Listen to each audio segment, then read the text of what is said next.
যা দেখছি তাতে কোনো স্টার তারকা যেখান থেকে সিনেমার জগতের লোকজন বা অন্য দল থেকে আসা লোকজন কিন্তু নেই। যখন নদীতে বাঁধ থাকে না, জল থাকে না, তখন সব ভাল লাগে, সব চলে যায়। যখন ভাঁটা পড়ে জল থাকে না, তখন নৌকো আটকে যায়।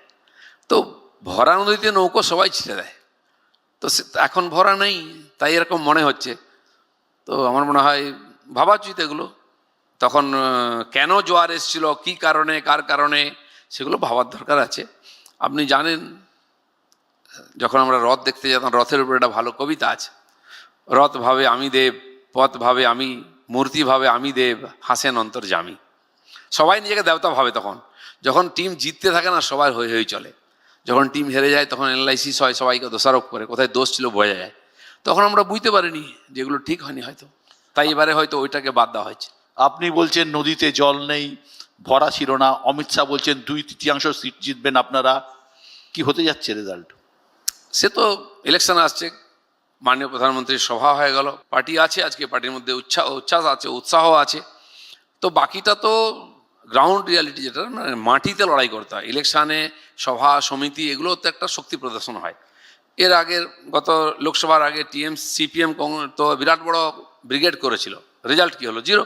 বুদ্ধবাবু যাদবপুরের যে মিছিল হয়েছিল, সে মিছিলের যদি অর্ধেক লোক ভোট দিত, তাহলেই বুদ্ধবাবু হই হই করে জিতে যেতেন। সুতরাং ব্রিগেড ভরিয়ে সবটা হয় বলে আপনি মনে করেন না?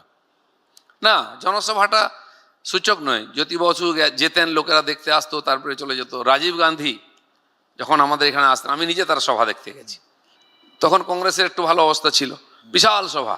রাজীব গান্ধী এলেন, তাকে দেখলো, ওনার ভাষণ শুরু, লোক হাঁটতে আরম্ভ করলো। তো বেশিরভাগ বড় সভাতে তাই হয়। এক তো নিজের কর্মীদেরকেই নিয়ে আসতে হয়, সঙ্গে কিছু লোক আসেন। হ্যাঁ, এটা বোঝা যায়, হ্যাঁ পার্টিটা আছে, এখনো শক্তি আছে। কিন্তু রাজনীতি তার পুরো লাভ এরকম নয়। রাজনীতি বা নির্বাচন অন্য জিনিস, সেটা আমরা দেখেছি। বড় সভা না করে অনেক পার্টি জেতে। আপনি কতটা আশাবাদী এবারে? আমরা তো আশা নিয়ে লড়াই করছি। আমি আশা নিয়ে এতদূর এগিয়েছি, আমি তো হতাশ হওয়ার লোক নয়। কিন্তু সাধারণ মানুষের মধ্যে যে আগ্রহ, যে তার বডি ল্যাঙ্গুয়েজ, তারা পরিবর্তন চাইছেন।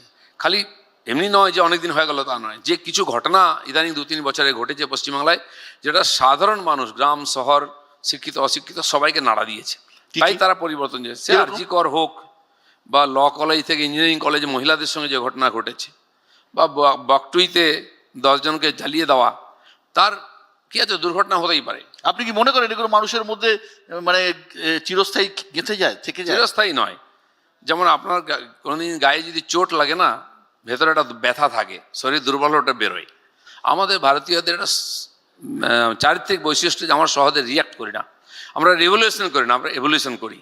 আর সেটা এবারে আরজি করের ঘটনার পরে পশ্চিমবাংলায় গ্রামে গঞ্জে হয়েছে। আমি নিউ টাউনে দেখেছি নিজে। নিউ টাউনে লোকজন থাকে না, দেখা যায় না, কিন্তু রাত্রে 1টার সময় প্রায় 20,000 লোক বিশ্ববাংলা গেটের নিচে উপস্থিত হয়েছে। এটা অভূতপূর্ব, আমি কল্পনা করতে পারিনি। সেই লোকগুলো ভুলে যাবে না, আরজি কর মনের মধ্যে আছে। সুযোগের অপেক্ষা, পরিবেশ পরিস্থিতি অনুযায়ী তারা তার জন্য সিদ্ধান্ত নেয়। আপনি আরজিকরের কথা বললেন, এসআইআর, এই ধরুন বর্তমানে গ্যাসের সংকট, এগুলো ইস্যু হবে না? নিশ্চয়ই ইস্যু হয়।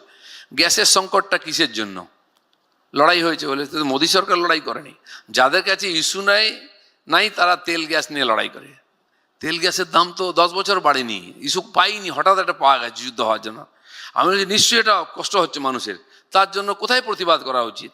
যাও রাষ্ট্রসংঘে, যাও আমেরিকান এমবেসির সামনে ধর্ণা দাও। ধর্মতলায় বসে কী লাভ হবে? তাও 2 দিন লোক হলো, 2 দিন লোক হলো না, বন্ধ হয়ে গেল।